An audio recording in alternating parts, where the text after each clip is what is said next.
തറാവീഹിനേക്കാൾ പ്രധാനമാണ് 5 നേരത്തെ നിസ്കാരം.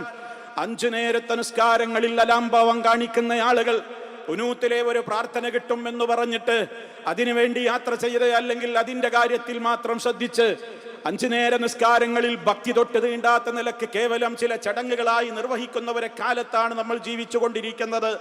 ചിന്തിക്കണം, 5 നേര നിസ്കാരം പ്രധാനമാണ്. അതിൽ തന്നെ ഇശാവും അതുപോലെ തന്നെ ഫജറും.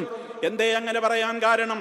മഹാനായ നബി സല്ലല്ലാഹു അലൈഹി വസല്ലം പറഞ്ഞു, മൻ സല്ലൽ ഇശാ ഫീ ജമാഅ, ആരെങ്കിലും ഇശാ ജമാഅത്തായി നമസ്കരിച്ചാൽ ഫകഅന്നമാ ഖാമ നിസ്ഫൽ ലൈൽ, രാത്രി പകുതി മുഴുവനും നിന്ന് നിസ്കരിച്ചവന്റെ കൂലിയാണവന് ഇശാ ഇമാമിനോടൊപ്പം ജമാഅത്തായി നിർവഹിച്ചാൽ.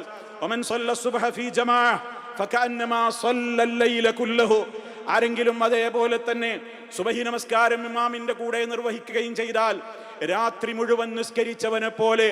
അപ്പൊ ഇശാഇന്റെ നിസ്കാരവും ഫജറിന്റെ നിസ്കാരവും ഇമാമിന്റെ കൂടെ നമുക്ക് കിട്ടി. രാത്രി മുഴുവൻ നിന്ന് നിസ്കരിച്ച പ്രതിഫലം. അതിന്റെയും പുറമേ നബി സല്ലല്ലാഹു അലൈഹി വസല്ലം പറഞ്ഞു, ഫഇന്ന റജുല ഇദാ സല്ലാ മഅൽ ഇമാമി ഹത്താ യൻസരിഫ ഹുസിബ ലഹു ഖിയാമു ലൈല, ആരെങ്കിലും ഇമാമിന്റെ കൂടെ തറാവീഹ് നമസ്കാരത്തിൽ പങ്കെടുത്ത് ആ നമസ്കാരം തീരുന്നത് വരെ ഇമാമിന്റെ കൂടെ നിന്ന് നിസ്കാരം തീർന്നിട്ട് മാത്രം പിരിഞ്ഞു പോകുന്നുവെങ്കിൽ അവനും രാത്രി മുഴുവൻ നമസ്കരിച്ച പ്രതിഫലമാണ്. നോക്കൂ നിങ്ങൾ, എത്രത്തോളമാണ് മഹത്വം, എത്രത്തോളമാണ് അതിന്റെ പ്രാധാന്യം. അതൊക്കെ നമ്മൾ ഈമാനോടെ ഇഹ്തിസാബോടെ ചെയ്യണം.